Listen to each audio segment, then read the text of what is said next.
तो स्टूडेंट्स, नई वीडियो में आपका बहुत स्वागत है। पहले तो इस बात के लिए थैंक यू, आपने 100 सब्सक्राइबर करवा दिए हमारे। तो आज जो नेक्स्ट वाला है वो है मांग की लोच का अर्थ।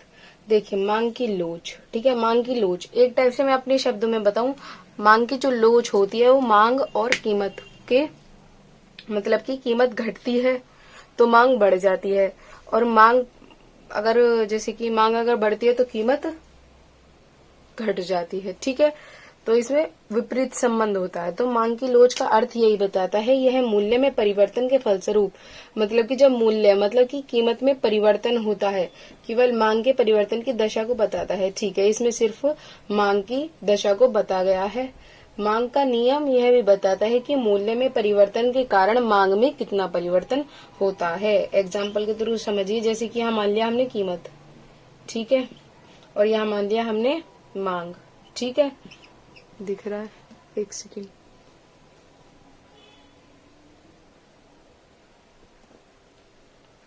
ठीक है। अब देखिए, यहाँ हमने कीमत और यहाँ मांग मान लिया, ठीक है। सपोज कीजिए कीमत हमारी यहाँ पे है, ठीक है। मतलब कीमत यहाँ पे, तो मांग हमारी इतनी थी, ठीक है। मांग इतनी थी, कीमत इतनी थी, ठीक है। अगर कीमत बढ़ जाती है, इतनी हो जाती है, तो मांग हमारी घट के इतनी हो जाएगी, मांग कम हो जाएगी, ठीक है। और अगर कीमत घट जाती है, कीमत यहाँ पे आ जाती है, तो मांग हमारी बढ़ के यहाँ पे आ जाएगी। तो ये जो परिवर्तन होते रहते हैं कीमत की वजह से मांग में, तो यही मांग की लोच बताता है। और मांग की लोच का अर्थ यही है कि यह मूल्य में परिवर्तन के फलस्वरूप केवल मांग की परिवर्तन की दशा को बताता है। मांग का नियम यह भी बताता है कि मूल्य में परिवर्तन के कारण मांग में कितना परिवर्तन हुआ, मतलब कि मूल्य में चेंज, उतार चढ़ाव आए, मतलब कीमत बढ़ी घटी, तो इससे मांग में कितना परिवर्तन होता है। अब चलते हैं इसकी परिभाषा पे। तो बच्चों देखिए, अब आ गए हैं मांग की लोच की परिभाषा पे, ठीक है। मांग की लोच की परिभाषा पहले तो समझ लीजिए। मांग का नियम, मांग का नियम जो होता है वो सिर्फ ये बताता है कि मांग बढ़ रही है या मांग घट रही है। ये नहीं पता चलता मांग कितनी घट रही है और कितनी बढ़ रही है, ठीक है। या फिर मतलब एक टाइप से कह सकते हैं, मांग में अधिक मांग बढ़ रही है या कम मांग बढ़ रही है। या फिर ये बोल सकते हैं, जैसे कि इसमें लिख रखा है, ये जैसे कि रहा, मूल्य के घट जाने पर मांग की मात्रा में अधिक वृद्धि होती है या कम वृद्धि, तथा एक निश्चित समय में मूल्य के बढ़ जाने पर मांग की मात्रा में अधिक कमी होती है या कम कमी होती है। आप देखिए, समझिए। पहले से डेफिनेशन पूरी पढ़ दूं, ठीक है। प्रोफेसर मार्शल के अकॉर्डिंग लिखेंगे, क्योंकि बहुत बार आ जाता है मार्शल के बारे में। कभी कभी क्वेश्चन भी आ जाता है कि मार्शल के अकॉर्डिंग मांग की लोच की परिभाषा दीजिए, ठीक है। तो ऐसे लिख सकते हैं, बाजार में किसी वस्तु की मांग, मार्केट में किसी वस्तु की डिमांड किस बात पर डिपेंड करती है, किस बात पर, देखिए, मांग का अधिक या कम होना। मांग किस बात पर कम और अधिक होती है, इस बात पर होती है कि निश्चित मात्रा में मूल्य के घट जाने पर मांग की मात्रा में अधिक वृद्धि होती है। पहले इतना समझ लेना, ठीक है। निश्चित मात्रा में मूल्य के घट जाने पर, ठीक है। सपोज कीजिए मार्कर 25 रुपए का है और अब मार्केट में इसे 23 या 22 रुपए का कर देंगे या फिर 20 रुपए का कर देंगे, तो इसमें जो है क्या होता है, घट जाने पर मांग की मात्रा में अधिक वृद्धि होती है, ठीक है। समझ आया? मांग की मात्रा में अधिक वृद्धि होती है या कम वृद्धि। जैसे कि मान लीजिए 25 रुपए का मार्कर 20 रुपए में कर दिया, तो ज्यादा लोग खरीद रहे हैं इसे या कम लोग खरीद रहे हैं। मतलब मान लीजिए 25 रुपए का चल रहा था जिस टाइम, उस टाइम इसे सिर्फ और सिर्फ 10 लोग खरीद रहे थे, ठीक है। अब इसकी कीमत 20 रुपए हो गई, तो अधिक वृद्धि मतलब कि अब इसे कितने लोग 20 खरीद रहे हैं, और अगर कम वृद्धि हो रही है तो कितना मान लेंगे, 15 लोग खरीद रहे हैं, पर वृद्धि हो रही है पर कम, ठीक है। तो इसे ऐसे समझ लेंगे, दिख रहा है, ठीक है, ठीक है। तो इसे ऐसे समझ लेंगे कि मूल्य के घट जाने पर मांग की मात्रा में अधिक वृद्धि हो रही है या कम वृद्धि, ठीक है। इतना समझ आ गया। तथा एक निश्चित मात्रा के मूल्य में बढ़ जाने पर, अब क्या करेंगे, अभी हमने पैसे कम करे थे, 25 से 20 पे लाए थे, तो सपोज कीजिए वो मार्कर 25 रुपए का चल रहा था, ठीक है। अब उसे मार्केट में कितने का कर दिया गया है, तब उसके कितने ग्राहक थे, खरीदने वाले मान लेते, तब उसकी डिमांड कितनी थी, तब 10 लोग मांग रहे थे, तो इसकी डिमांड 10 थी, ठीक है। अब क्या हुआ, मूल्य के बढ़ जाने पर अब मूल्य हो गया 30 रुपए, तो इसमें अधिक कमी का मतलब क्या होगा कि मांग में अधिक कमी का मतलब है सिर्फ अब उसे 2 लोग खरीद रहे हैं, तो ये अधिक कमी है। और अगर 30 रुपए पे 5 लोग खरीद रहे हैं तो ये क्या है, कम कमी होती है। ठीक है, ये कम कमी है, डिमांड में कम कमी हो रही है। पर अगर 2 आता तो अधिक कमी होती। ठीक है, तो इस टाइप से आप समझ लेना और इसे बहुत इजी तरीके से लिख के आ सकते हैं। अब चलते हैं इसकी मांग की लोच की श्रेणियों पर। देखिए बच्चों, मांग की लोच की श्रेणियां। ठीक है, मांग की लोच की 5 श्रेणियां हैं। कितनी है? 5 श्रेणियां हैं। अब पहले इसका डायग्राम बना के मैंने इसे थोड़ा एक्सप्लेन कर दूं ताकि आपके समझ आ जाए। पहले इधर लिख देना मांग की लोच। अगर आप ऐसे करके बोर्ड में बना के आएंगे तो आपके नंबर पूरे मिलने की 100% चांसेस है। पहले नंबर पे आता है सापेक्ष लोचदार मांग। ठीक है, सापेक्ष लोचदार मांग, इसका मतलब होता है प्राइस, मतलब कीमत में कम परिवर्तन करने पर मांग में अधिक परिवर्तन होता है, तो ये सापेक्ष लोचदार मांग होती है। सापेक्ष बेलोचदार मांग का मतलब होता है, सापेक्ष बेलोचदार मांग का मतलब होता है प्राइस में अत्यधिक परिवर्तन करने पर भी मांग में कम परिवर्तन होता है। ठीक है, कीमत में अत्यधिक परिवर्तन के फलस्वरूप मांग में कम परिवर्तन होता है। इकाई लोचदार मांग, इसका मतलब होता है बच्चों जैसे कि जितना परिवर्तन मांग में किया जा रहा है या सॉरी जितना कीमत में किया जा रहा है उतना ही मांग में होता है। ठीक है, जितना परिवर्तन मांग में होता है उतना ही कीमत में होता है, ये बोल सकते हैं जितना कीमत में होता है उतना ही मांग में होता है, इसलिए इसे इकाई लोचदार मांग कहते हैं। फिर आता है पूर्णतः लोचदार मांग। पूर्णतः लोचदार मांग क्या होता है? ठीक है, ये पूर्णतः लोचदार मांग का मतलब है प्राइस में इसमें कोई चेंज नहीं होता, कीमत में कोई चेंज नहीं होता और मांग बढ़ती रहती है। ठीक है, मांग में परिवर्तन होता रहता है, तो इसे क्या बोलेंगे? इसे बोलेंगे पूर्णतः लोचदार मांग। मतलब कि इसमें कीमत में परिवर्तन नहीं होता, मांग बढ़ती रहती है। पूर्णतः बेलोचदार मांग क्या है? पूर्णतः बेलोचदार मांग ऐसी है प्राइस कितना ही बढ़ जाए कितना ही घट जाए पर इसमें कोई परिवर्तन नहीं होता, तो इसे इसलिए पूर्णतः बेलोचदार मांग कहते हैं। ठीक है, अब इसके डायग्राम के साथ समझा दूं। सबसे पहला है सापेक्ष लोचदार मांग।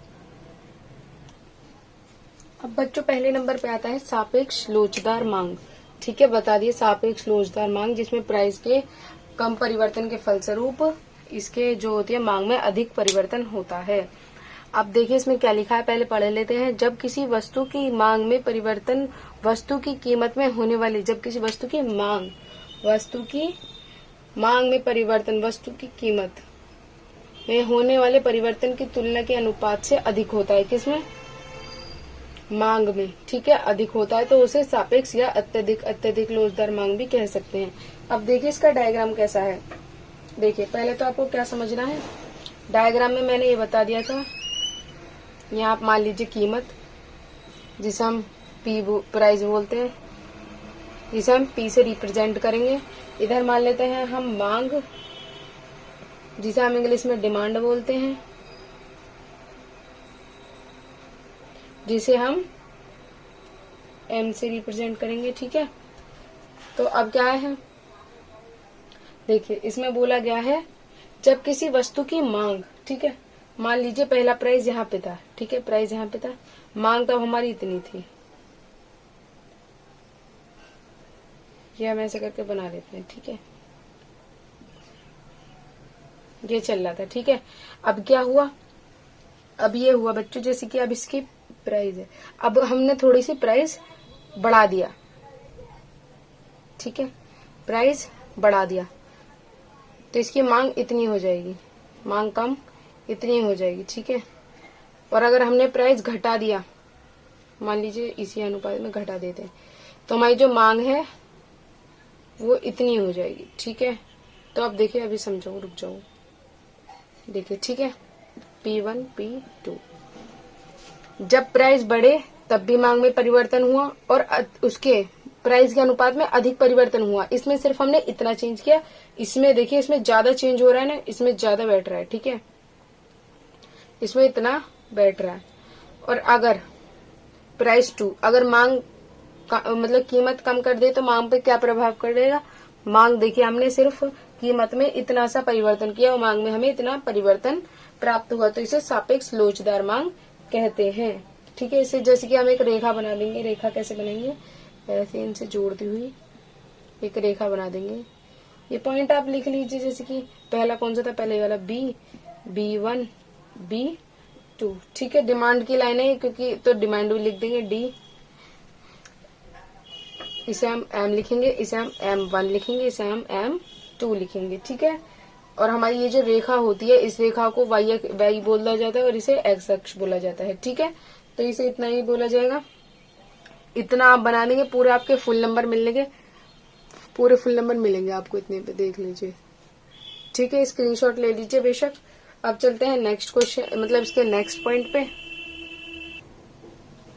तो अब आ गए सापेक्ष बेलोचदार मांग पे। सापेक्ष बेलोचदार मांग, ठीक है। सापेक्ष लोचदार मांग बता दी है, जिसमें प्राइस के हल्के से अनुपात में कम या बढ़ जाने पर मांग में अधिक परिवर्तन होता है। इसमें क्या होता है, इसमें प्राइस के अधिक परिवर्तन के मतलब अनुपात में मांग में कम परिवर्तन होता है।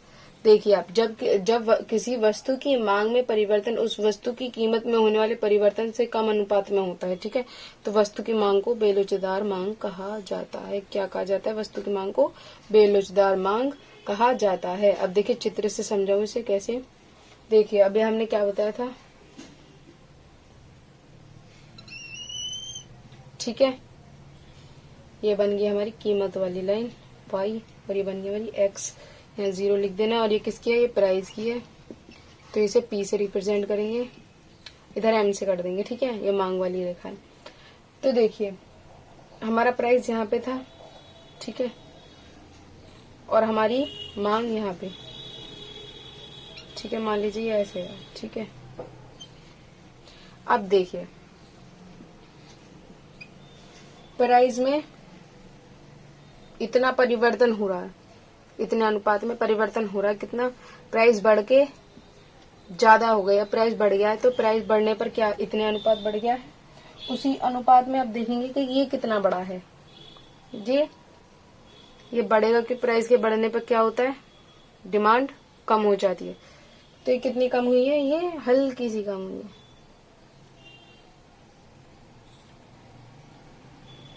और इतना ही अगर प्राइस हम इतना कम कर दें तब भी मांग पे ज्यादा प्रभाव नहीं पड़ेगा, ठीक है। मांग हल्की सी कम होगी या हल्की सी बढ़ेगी, ठीक है। तो इससे क्या कहेंगे, इसे बोलेंगे सापेक्ष बेलोचदार मांग। जब किसी वस्तु की मांग के परिवर्तन में उस वस्तु की कीमत में होने वाला परिवर्तन से कम अनुपात में होता है, तो उस वस्तु की मांग को बेलोचदार मांग कहा जाता है।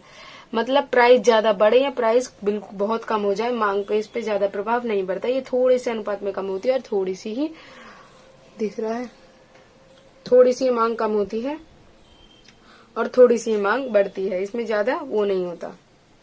तो इसे M1 कर देंगे। फिर हमने क्या, M1 M2, और ये जो है हमारी डिमांड वाली लाइन थी रेखा, इसे मतलब पॉइंटों से मिला के बना देंगे, ठीक है, इसे बना देना।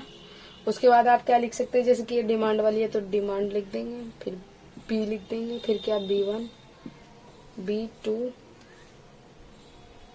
B2, तो ये स्टेप से बन जाएगा, ठीक है। अब चलते हैं नेक्स्ट पे। तो तीसरी हमारी जो है वो है इकाई लोचदार मांग। इकाई लोचदार मांग क्या होती है, जब किसी वस्तु की कीमत में परिवर्तन के फलस्वरूप उसकी मांग में भी उसी अनुपात में परिवर्तन होता है। मतलब जितनी कीमत बढ़ाई जा रही है या घटाई जा रही है, तो उसमें मांग में भी उतनी ही मांग उतनी ही बढ़ रही है और उसी अनुपात में घट रही है, ठीक है। तो इसे कैसे बनाएंगे डायग्राम से, देखिए जैसे कि दिख रहा है, ठीक है।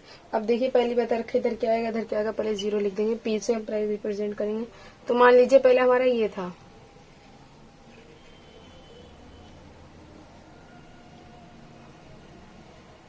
ठीक है। अब देखिए प्राइस और डिमांड, ठीक है। अब देखिए इसमें बोला गया जब किसी वस्तु की कीमत में परिवर्तन, मान लीजिए अब कीमत हमारी बढ़ गई, इतनी बढ़ गई, तो हमारी डिमांड जो है उतनी ही कम हो जाएगी, ठीक है। जिस अनुपात में कीमत बढ़ी है, तो डिमांड अगर इतनी बढ़ी है तो इतना ही ये घट जाएगी, ठीक है। तो ये ऐसे ऐसे करके जिस अनुपात में ये बढ़ी है, इसी अनुपात में ये घट जाएगी। अब जिस अनुपात में ये घटेगी, मान लीजिए इतना था, इतना ही घटा देंगे, तो ये P2 हो जाएगी और इसी अनुपात में ये बढ़ जाएगी, ठीक है। तो यहाँ आएगा लगभग, ये अराउंड है, आप अपने स्केल से लगा देना, ठीक है। तो ये ऐसा बनेगा डायग्राम, ठीक है।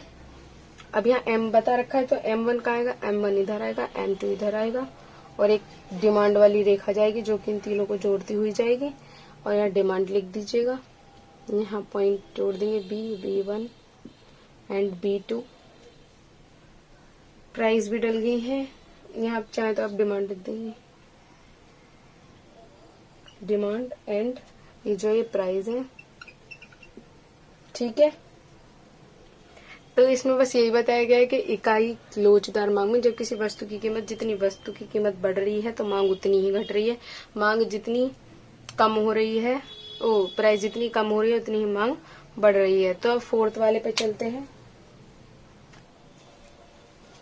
तो बच्चों फोर्थ वाला जो है वो है पूर्ण बेलोचदार मांग, ठीक है। पूर्ण बेलोचदार मांग एक ऐसी मांग जिसमें कीमत बढ़े या घटे पर मांग पर बिल्कुल भी फर्क नहीं पड़ता, मांग जितनी है वो उतनी की उतनी ही रहेगी।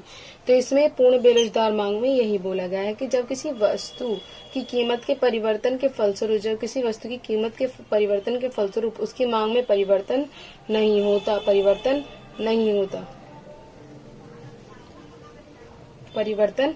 होता, तो ऐसी मांग पूर्णतः बेलोचदार मांग कहलाती है। अब देखिए डायग्राम कैसे समझेंगे इसका, सिंपल सा डायग्राम है। देखिए हर डायग्राम एक जैसे ही बनता है, बस इधर प्राइस और इधर क्या दिखाना पड़ता है, डिमांड। जैसे कि मान लीजिए हमारी प्राइस ये थी और डिमांड हमारी इतनी थी, ठीक है। तो इसको जोड़ देंगे पहले, ठीक है। मान लेते हैं प्राइस बढ़ गई, P1 हो गई, ठीक है। तो क्या जब हमने कहा कि जब इसमें कोई परिवर्तन नहीं होता तो क्या हो जाएगा, डायरेक्ट ये धरा के इतनी ही रहेगी, ठीक है। तो प्राइस बढ़ गई पर ये जो है हमारी डिमांड मांग बिल्कुल भी नहीं बढ़ी। प्राइस अगर घट गई, P2 मान लेते हैं, ठीक है। P2 प्राइस घट गई तब भी मांग उतनी ही रहेगी, इसमें कोई चेंज नहीं होता, ठीक है। तो ये जो है ये डिमांड वाली रेखा चाहे तो आप बना सकते हैं, इधर डिमांड लिख देना क्योंकि रेखा डिमांड वाली होती है, ठीक है। जोड़ के एक रेखा बना देते हैं, ठीक है। ये डिमांड हो गया। अब यहाँ क्या करेंगे, पहले तो ये लिख दीजिएगा 0 क्योंकि ये बहुत जरूरी, ये वाई है और ये एक्स अक्ष है।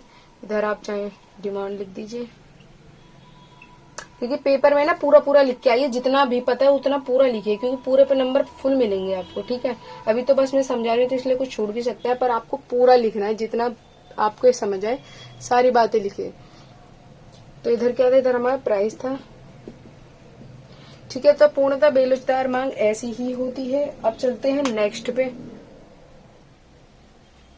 तो अब आ गए हैं पूर्ण लोचदार मांग, फिफ्थ पे एंड लास्ट पे। ये भी बहुत ही इजी है। पूर्ण लोचदार मांग क्या होती है, देखिए पूर्ण बेलोचदार मांग क्या बताइए, जिसमें मांग बिल्कुल भी नहीं बढ़ती है ना घटती है, ठीक है। तो इसमें क्या बताएगा, लोचदार मांग, इसमें मांग बढ़ती भी है और घटती भी है, पर प्राइस जो है वो फिक्स रहते हैं, ठीक है। प्राइस फिक्स रहते हैं, मांग घटती है और बढ़ती है। अब देखिए पहले इसमें बोला गया है जब किसी वस्तु की कीमत में बिल्कुल परिवर्तन ना हो, कीमत में बिल्कुल चेंज ही नहीं हो रहे, ठीक है, होने पर भी मांग में अत्यधिक परिवर्तन होता है। कीमत में तो बिल्कुल परिवर्तन नहीं है पर मांग में अत्यधिक परिवर्तन होता है, ठीक है। थ्योरी में आप इतना लिख देना, फिर आप डायग्राम बना देना और डायग्राम की थोड़ी थ्योरी सी लिख देना, इससे आपको पूरे नंबर मिल जाएंगे। जैसे कि ये डायग्राम है, ठीक है, बहुत बार आपको बता दिया होगा। इधर प्राइस है, इधर जो है डिमांड है हमारी।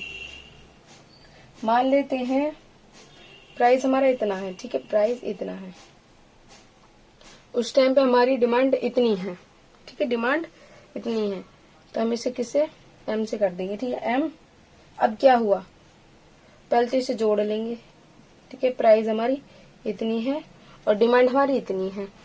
प्राइस स्थिर है, ठीक है, प्राइस बिल्कुल भी परिवर्तन नहीं है प्राइस में, पर थोड़े टाइम बाद आके कभी थोड़े टाइम में मांग घट भी सकती है और मांग बढ़ भी सकती है, या फिर ये बोल सकते हैं मांग बढ़ भी सकती है और मांग घट भी सकती है। तो प्राइस तो चेंज नहीं होंगे, मांग घटती बढ़ती रहेगी, ठीक है। तो इसमें बस यही है, बाकी आप जैसे बताया गया वाई एक्स रेखा, एक्स अक्ष वाई है, वाई एक्स एक्स अक्ष, यहाँ 0 लिख देंगे, यहाँ डिमांड की लाइन है हमारी। और क्या बताया गया है, और इसमें यहाँ चाहे तो आप डिमांड लिख देना, और यहाँ प्राइस लिख देना, पी तो अलग है, प्राइस ऐसे लिख रहे हैं, ठीक है। बहुत सुंदर सुंदर राइटिंग में डाल देना। और बस ये इतना ही है। अगर वीडियो अच्छी लगी हो तो लाइक शेयर एंड सब्सक्राइब करें। Thank you.